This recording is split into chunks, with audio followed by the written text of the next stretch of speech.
Hello everyone, Jessica here, and I'm here with Kevin today. I want to follow up to the video that I posted online yesterday. It did get a lot of traction through Facebook in particular, and then some on Instagram. I didn't share it with YouTube, so I might share this information on YouTube. Depends, I'm not sure where. But anyway, it was about the fact that we did a conference, or I should say like a little show yesterday in Burlington, and the turnout was really amazing. Actually, we didn't expect to have that many people. Normally, this venue is really, really small. It's like 40 to 50 people. I think there were probably closer to 90 people. At least I made up 90 brochures, and I think I left with maybe like four. So there was a lot of interest. The only issue is we were expecting to talk for about an hour and then to leave the panel open to for at least a half an hour to answer questions. And it turned out like we could have probably went on for a full hour on just questions alone. And Kevin's presentation, unfortunately, I wasn't able to record it like I said I was going to, because there were some people that were concerned about privacy and they didn't want to be on camera. And just the way that it is, the way that he was set up to do the talk, there were some people behind him. So I wanted to make sure that I didn't make anybody feel uncomfortable by recording this.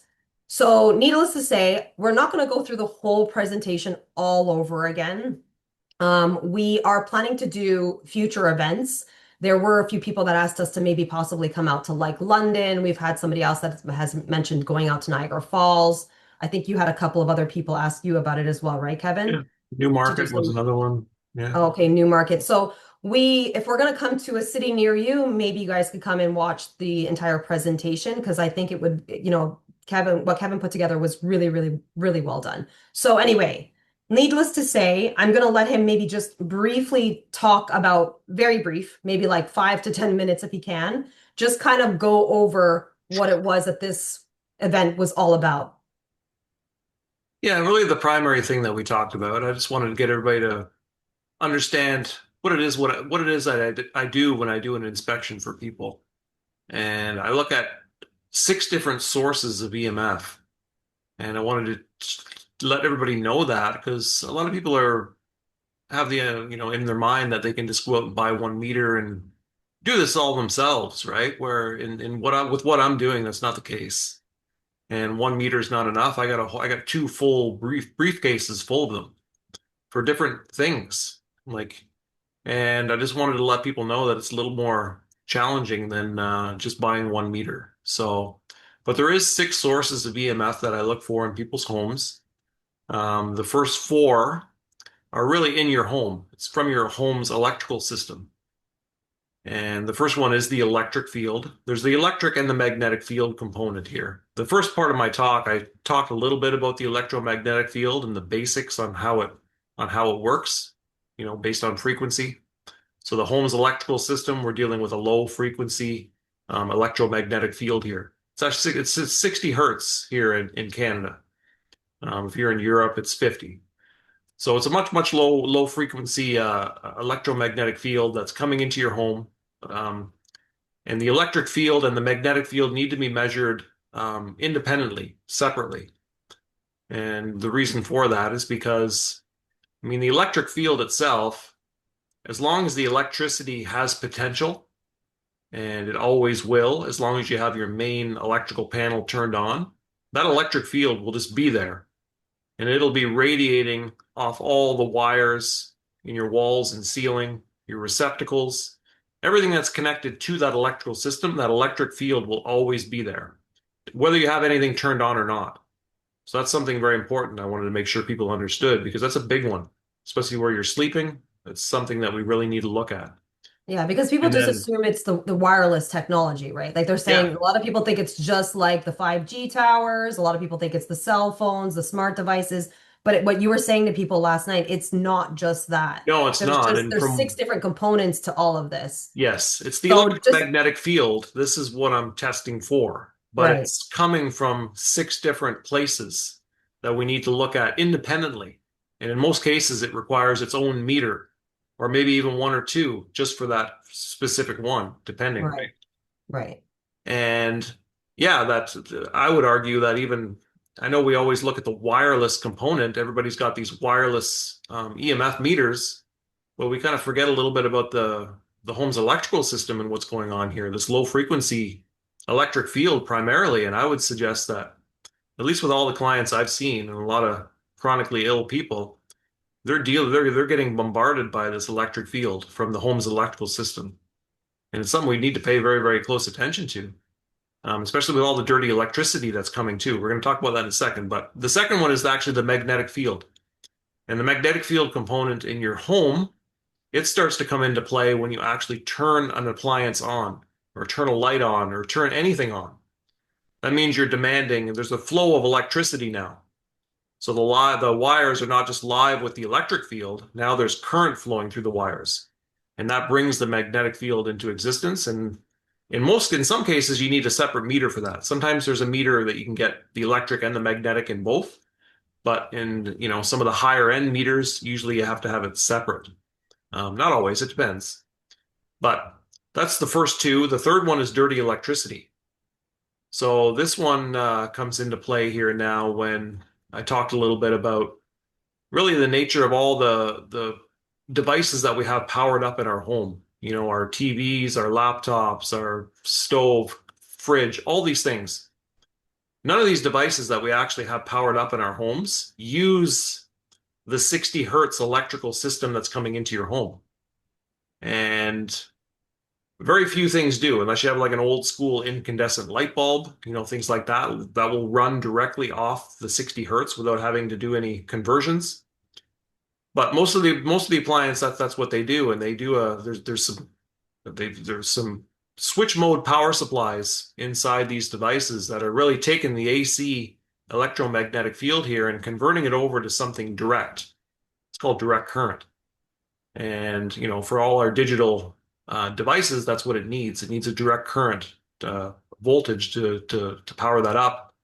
But it's that conversion process from AC to DC that creates all of these, what's called harmonics, really what we call dirty electricity. It's the electromagnetic field, but not at 60 hertz anymore. It's a multiple of frequencies that go beyond it, all the way up into the hundreds of thousands of hertz.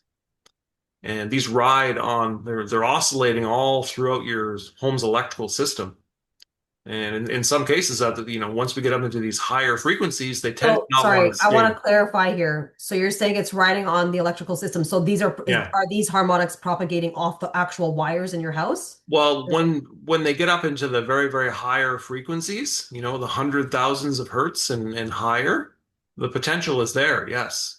Okay. Our home's electrical wiring is not meant for high frequency. It's not designed for that. It's designed for the 60 hertz.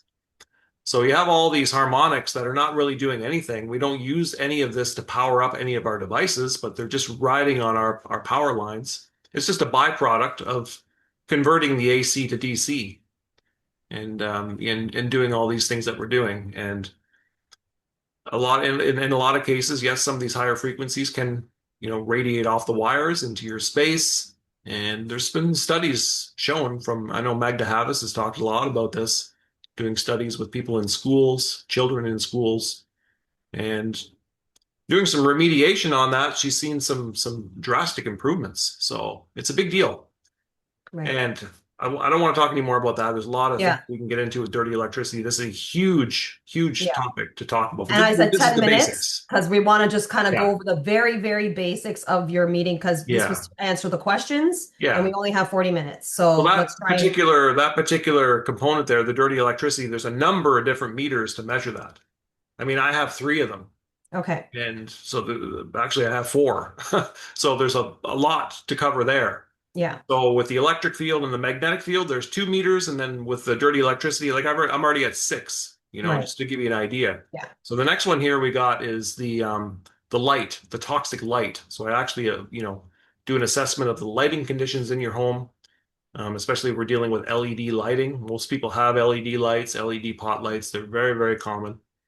And they're very, very, they give off a very alien type of light, not a natural light at all, very high in the blue spectrum. So we're getting into like toxic blue light. This is well known now. It's talked about all over the internet. And In particularly, this, Dr. Jack Cruz talked about yeah, this a Dr. Jack long Cruz. time. Yeah. But yeah, he did a lot of, Yeah. It can he's done disrupt a lot of talks on melatonin. It this. can disrupt hormones. It can, damage the retina. There's a lot of issues with this. People are saying that it So could possibly be contributing to cataracts now as yeah. well. And Yeah. people needing glasses and blurred vision and all these things because we're getting way too Yeah. much toxic blue light. Yeah. So for me, it's just a simple evaluation to see what it is that what kind of lighting you're using, and then, there's some suggestions there. That's Yeah. all I'm going to say on that for now. Yeah, and what people need to understand is So, not just the LEDs, that there's also a flicker component too, which they yeah, have found can really disrupt different neurological situations that you might be experiencing with these yeah, lights, right? Because you might not see it with your eye, but if you've ever recorded like a room and you're using yeah, these lights, you'll see that you have like a flicker. Almost like when yeah, you record your LCD screen, you'll see that line going through, and that is something that we can't pick up with our eyes, but we're having this constantly propagating at us and is constantly flickering. And they've shown that this actually really, really disrupts people's bodies, yeah. circadian biology, all that stuff too. And the So lighting, the lighting from our LED screens, our phones, our laptops, this is yeah, all the same. And when you start doing this at nighttime, when the sun's gone down, and you start looking at this type of light all day long, it's can really disrupt hormones, and your circadian rhythm starts to really, suffer. So there's a lot involved here. So right. that whole assessment is something that I do as part of an assessment as well. So that's the first four. The next one, the fifth one, is actually the wireless electromagnetic field. This is what the most popular one is. This is what's coming off your cell towers, your Yeah. 5G This towers, is where your everybody's Wi-Fi going out router. and buying that meter, Yeah. that 40, $50 meter on Amazon, and they're all Well, there's lots of doing, meters out there, yeah, and some of yeah, them, most of them, do a decent job getting an idea of yeah. what's going on in the environment here. But I mean, this itself, when you get into the wireless radiation, I mean, you can measure the power density. This is what a lot of people are measuring. Just gets an idea of, the level of the power that we're dealing with inside the environment. And it usually scans a whole bunch of frequencies. And you don't really know what frequencies are there in your environment, but you know there's something there, and it, gives you a result in the power density. And there's also a spectrum analyzer. This is something that actually can tune in and see what frequencies are in your environment. Okay, I have a question for And you. Why would you want to know why would you want to know the particular frequency? well, not all frequency is bad. We know that. And Right, some frequencies are more harmful, right, especially when you get into the 2.4 gigahertz. This is a big one. The Wi-Fi, the Bluetooth. You get into the 900 megahertz. This is another one. Magda Havas has done a study, or she didn't do the study. The U.S. Army did a study back in the 1970s showing that actually these are the two frequencies that are the worst ones. right. 900 And what did megahertz they and show? What did they show in those in the studies that they did? What well, they did they stu- they show? did they did the studies on rats, and the Okay, intensity levels were very, very, very high, higher right, than anything that we're going to see in our environment. But right, the rats were having problems with their lungs, the blood. Some of them even getting cancer. right. And they found that 900 megahertz and 2.4 gigahertz were two of the worst ones. So this 2.4 gigahertz seems to be very something I pay a lot of attention to. I mean, this is what your Right. microwave oven operates on. Right. It really goes to work on water. Okay, but not to freak everybody out. That's If not, is that what we are seeing in our environment? Well, Or most people have Wi-Fi going, most people have Bluetooth going. so Some that people is have going to cover that then. Oh yeah, baby Okay. monitors, they use that too. So if I'm measuring just getting a measurement of the power density, I don't really know what frequencies I'm measuring with some of these meters. That's why I Right. need my spectrum analyzer to get an idea. Okay, what Right. frequencies are actually here now?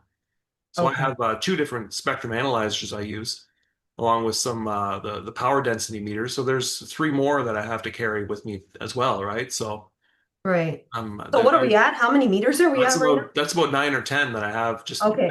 Yeah. There's a, I have another one to measure the light in your environment.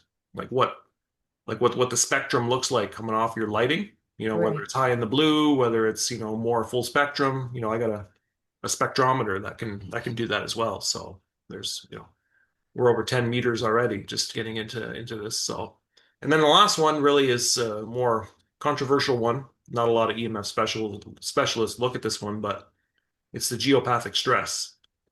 So this is really just a disturbance to the Earth's magnetic field, and it can come from a number of different places. You got underground water veins that are running through the ground, maybe running underneath your house, very deep down in the earth, that can cause this disruption of the electromagnetic field. You got things like mineral deposits that are under there, even ley lines. This is a big one. The ley lines as well.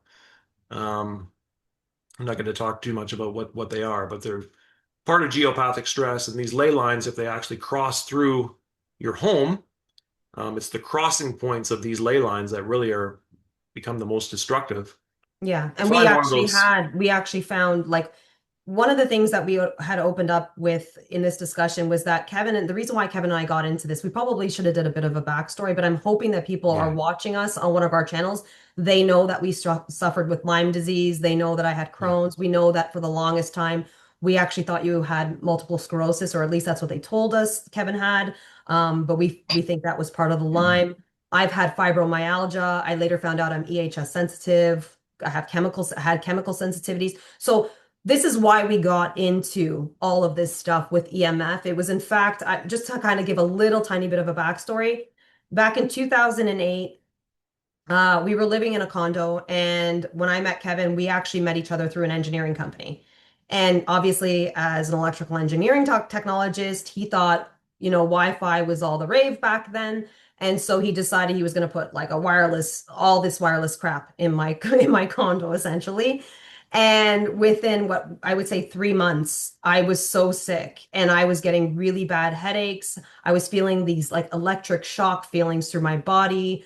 And then eventually I basically started bleeding from my bowel. I'm not saying that the EMF was entirely to blame for this, but what people speculate is that what we have found with VGCC is that there could be all these different things that actually could have been like the tipping point for my autoimmune disease kind of starting to come out and rear its ugly head because I hadn't been diagnosed with an autoimmune disease prior to this. I had had some issues with my stomach, but nothing like when we decided to put all the wireless technology in the house. And back then it wasn't even, I mean, it was like, what did we have? We had decked phones, we had cordless phones, we had a wireless router. At the time we had cell phones and all that, and we were living in like 800 square feet. And I ended up in the hospital and I ended up being diagnosed with Crohn's disease. And then, not even a couple years later, we went to and did a trip to Mexico. And Kevin came home with a bullseye rash. And within a couple of months, both of us were really, really getting sick because we had done like an outback cave diving thing and in the jungle sort of thing. And so we were bit by a tick. We didn't know a lot about Lyme disease back then because we're talking 2000, what was that, like 2010 or something like that? It was around 2010. yeah, So, and then it took us years to find out because with Lyme disease, your body starts presenting with all these different symptoms, and they actually call Lyme disease the great imitator. And what will happen for a lot of people, especially back then, is you'll be diagnosed with everything under the sun other than what it actually was, which was Lyme disease. So now that you have that backstory, this is why we're so passionate about EMF because it was right after he did all this stuff in the house. And within about a year to 2 years, we also found this product back there, which is Blue Shield, which we will talk about briefly. But this is when Kevin started to really dive deep as an electrical engineering technologist. He was like, I need to figure out if there's any truth to this, if this is what's making you sick, and now why I'm not feeling great too. So I'm going to let you continue on because we did that. We're doing this a little bit backwards. When we did the presentation, we started with our story, our personal story, and then we got into what it is that you do. And the reason why we're doing this is because the first thing that everybody asked me as they were walking through the door was, is your husband going to teach us how to do the remediation and mitigation ourselves by us buying our own meter? So like one gentleman actually asked me as soon as he walked in, oh, what meter do I need to buy to check my whole house? And the reason why we're at the 10 meters is because I think people think you can just go to Amazon or you can even go to an EMF solutions store, online supplier. You can buy these meters and you can do this easily enough yourself. Again, there are people, we've had clients who've bought meters and they've done some measurements, but this is why he's telling you there's like, what are you at, 10 meters already? yeah, something like that. I have more than And 20 years worth of experience as an electrical engineer. And then also you had also studied some of these, you're going to talk about the building biologist stuff too. So I want people to know, I know I've known about this stuff for 20 years and I wouldn't even be able to pick up your meter and even understand what it even mean, half the mean. Like there's some of them that I oh, understand, but like most of them I have no idea, right? yeah, I mean, this is. heavy stuff, especially Yeah. when you get into the power quality, the dirty electricity stuff. This is not something that everybody can just go ahead and just start popping filters in your house and fix this problem. Yeah. This needs very specialized equipment and someone trained to understand electric power and all Right. the harmonics and what is Yeah. really going on here, Right. and you really need to know and know how to use an oscilloscope Right. to be able to see the before and after and see what kind of changes are happening here because you could make the situation worse if you don't Yes. really And know what you're doing. that's why we really You know? wanted to jump on here because by the end of the meeting, Kevin had mentioned like dirty electricity filters and he had mentioned a few other things. So immediately, instead of people saying, okay, I'm going to have your husband come in, immediately people jump to where can I buy that on Amazon? That was the first question. Where can I buy that on Amazon? Because you mentioned that you can buy some of these things on Amazon. But Yeah. I went back and I said to people, I don't really recommend you do that because if you start plugging in filters all over the place, what we have found, or say, we had a bunch of people ask us about grounding sheets and there were a ton of questions. And I kept saying, please don't do this because there's a good chance you're going to make your situation a lot worse if you don't know what you're doing. That's why EMF specialists exist. That's why these like the building biologists exist because there is there is this process that you have to go through. There's training that you have to go to.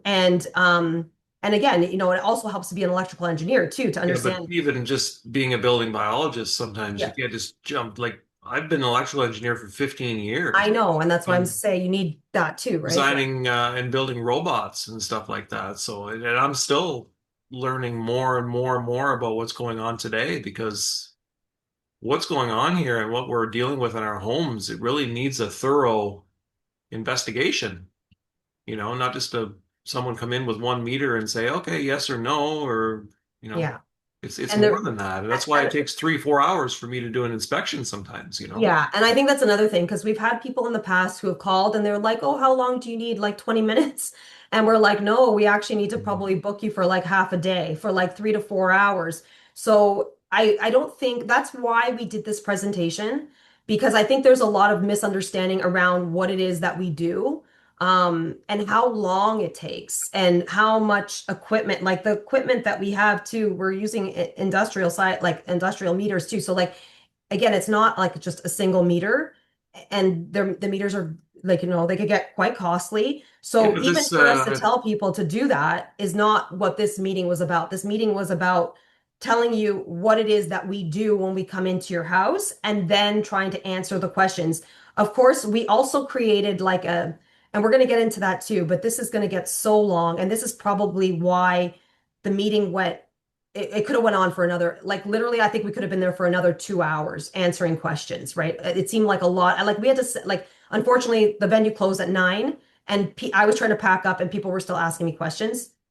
So that's great. I'm so glad that so many people are interested.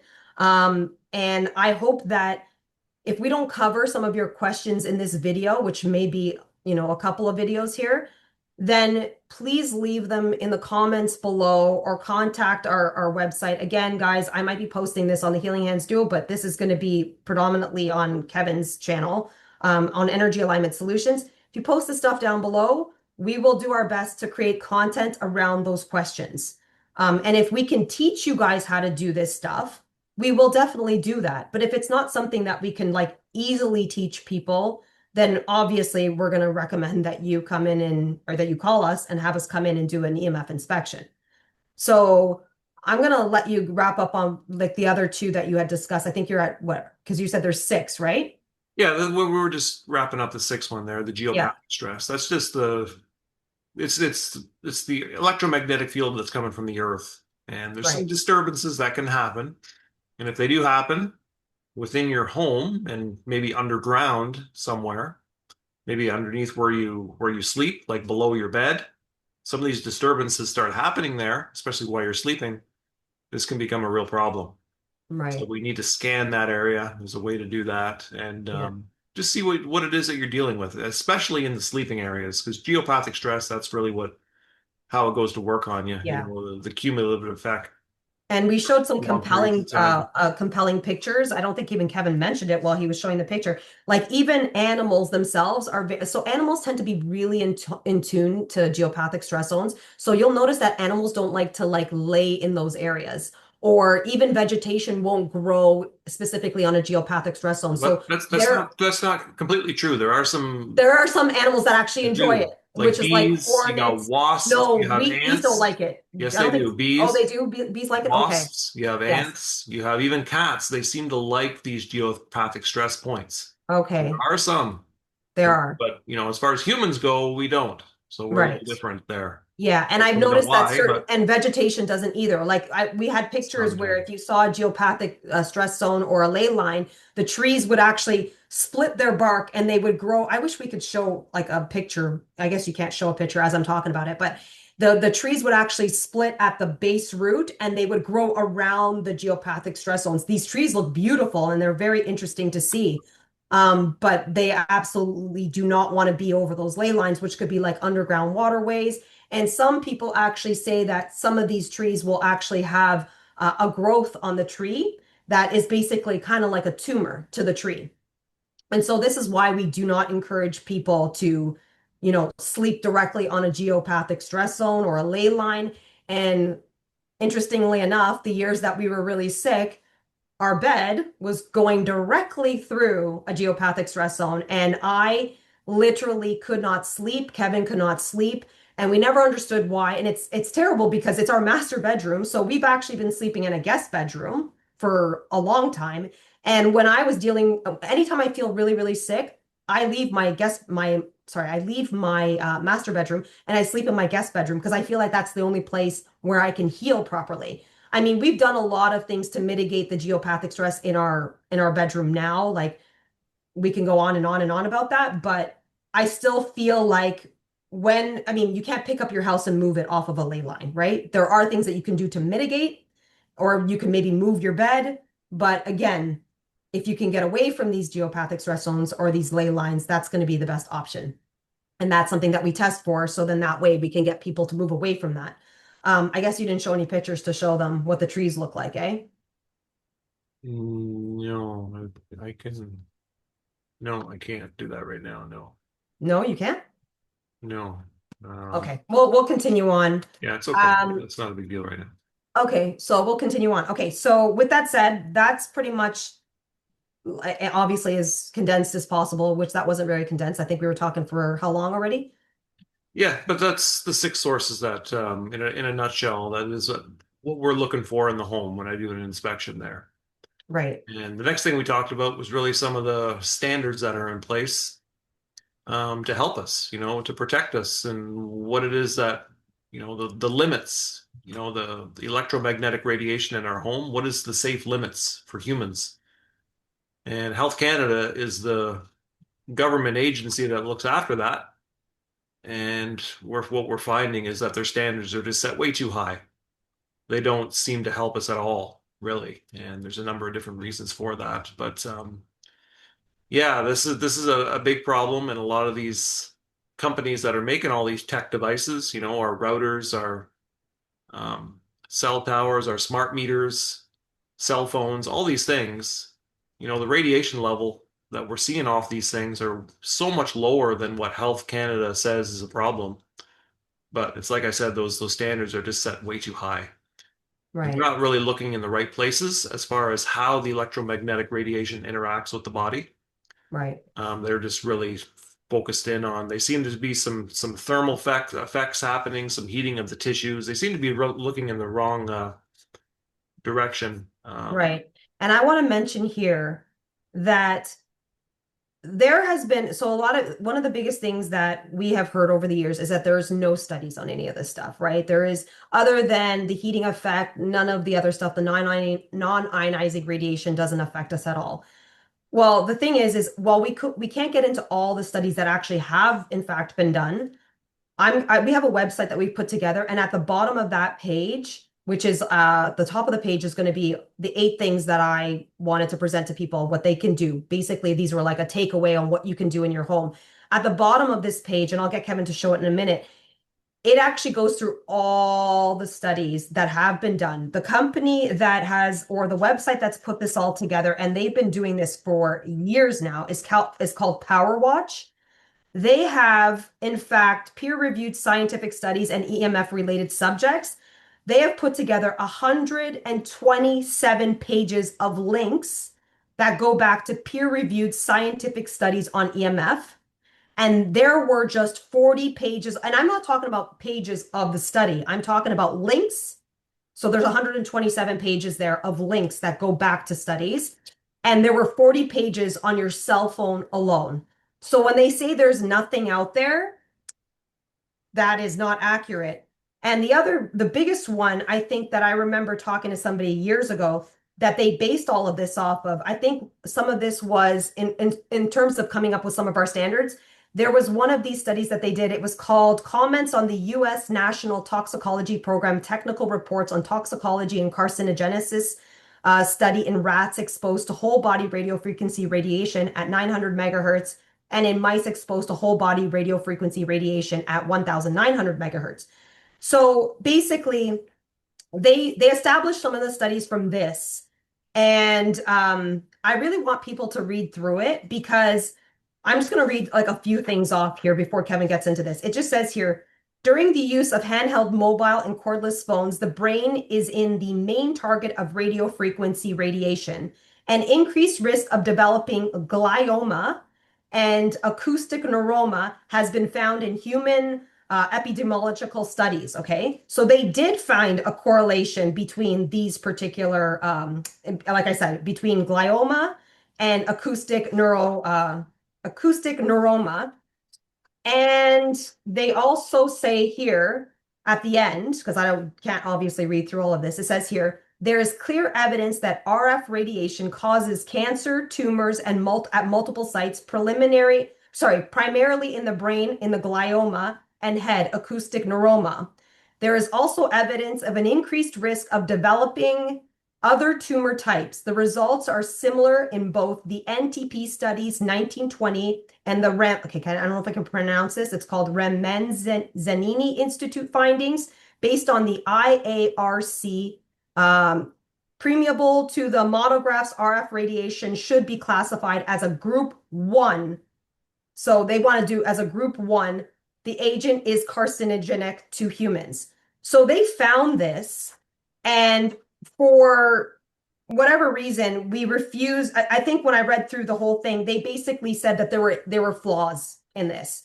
So anytime people come out with a study where, they want to, possibly go against, say, the telecom companies and all that stuff and say to them, we're finding issues with this stuff all over the place. Like, and we are finding that it can potentially cause these things, or may, right? Because we have to say it may cause that. And again, we're not medical professionals here, and we're not making any definitive claims to any type of health risks. But there are a lot of studies, doctors and engineers and people who have done these studies already, and they are saying quite the contrary, but they just keep falling back to thermal effects.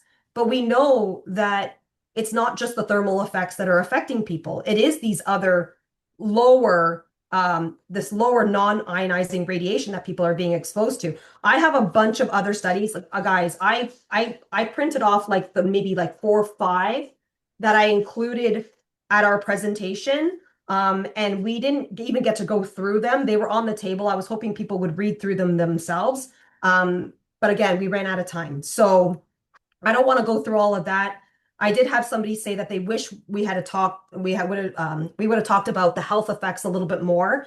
And I said to them, it's really hard to get into that because anytime you start talking about the health effects of things, they'll say, there's no study for this and there's no study for that. But there are a lot of studies, and which is why I decided to create an entire web page and link back to all of that stuff so people could go and read the 127 different links to all the studies that have in fact been done.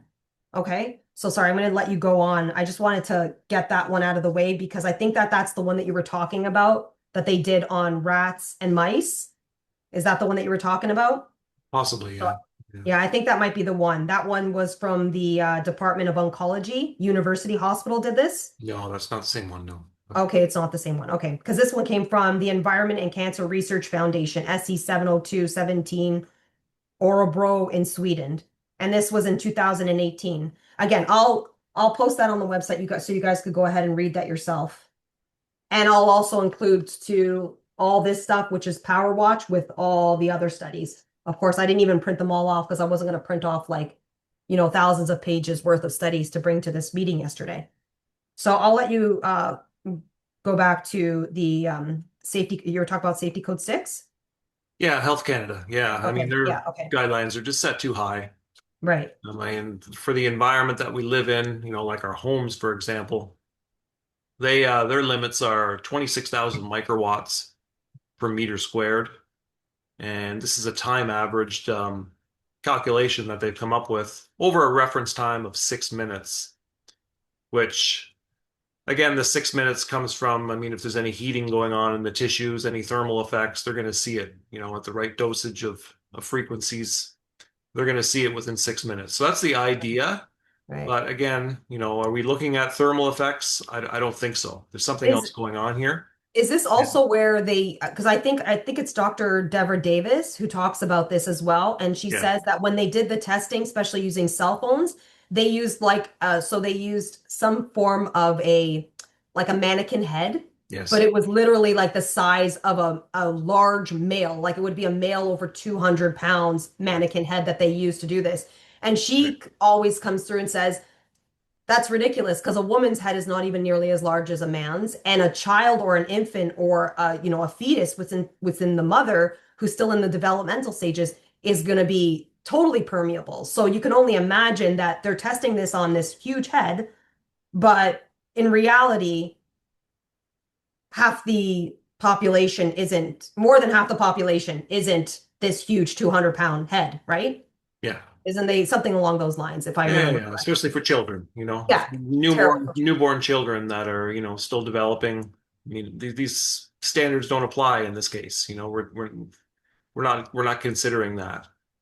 And yeah, this little mannequin, they've come up with like this, what's called a tissue simulating liquid that they've come up with to simulate the tissues in our body. This is where they think the electromagnetic radiation is interacting with our soft tissue.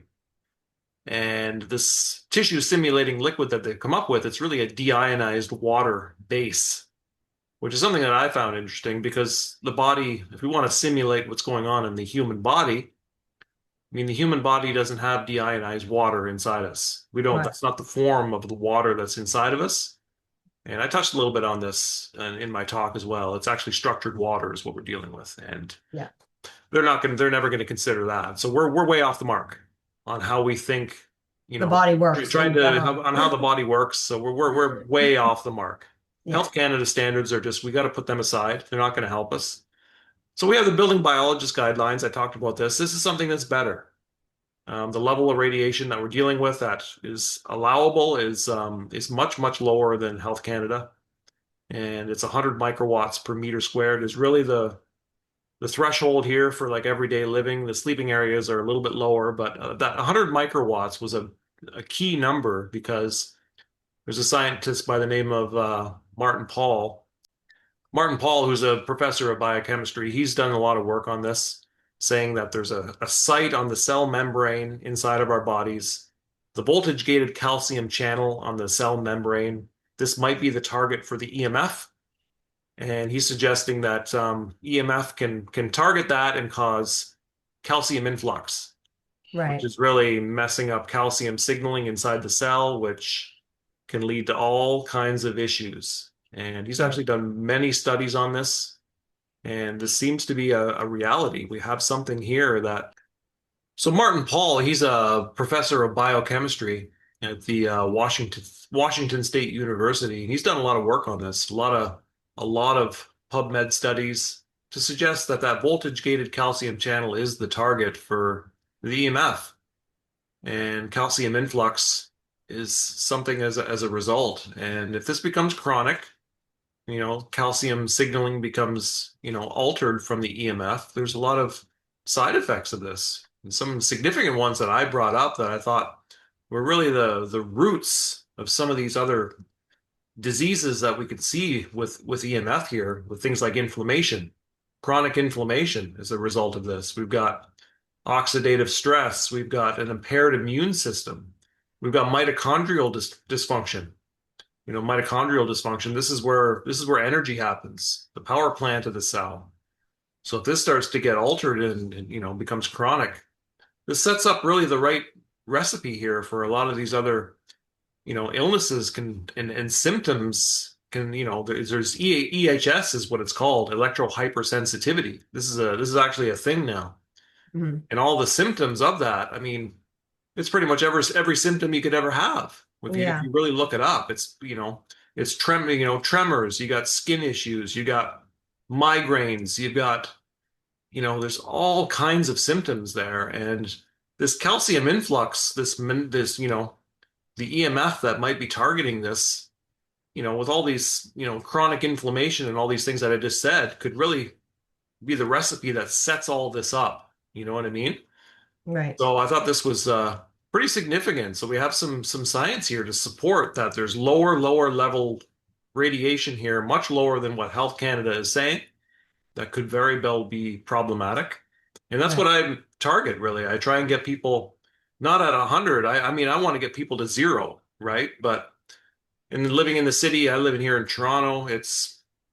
Some of the houses, the condos, it's almost impossible to get people at zero. It's just right, the electromagnetic radiation is just coming from everywhere. right, But at least we have a good target now that we can at least try and aim for. So wanted to make sure everybody was aware of that, and this is what we're dealing with. Health Canada is not going to change. They're getting, the big tech companies are pretty much owning them. They're not going to change, and right, the standards are set high for reasons. right. That's just the And way that let's it just is. So and I'm let's going to just leave leave it it at at that. that because I Yeah. don't want to get into Health Canada so much so they come knocking on our door or something like that. You know what I mean? But Yeah. so basically, one of the primary things that we had discussed in the conversation was that it's this VGCC that's very concerning, right? And that's Yeah. what a lot of people are talking about now. In fact, that's one of the reasons why I think Blue Shield does work.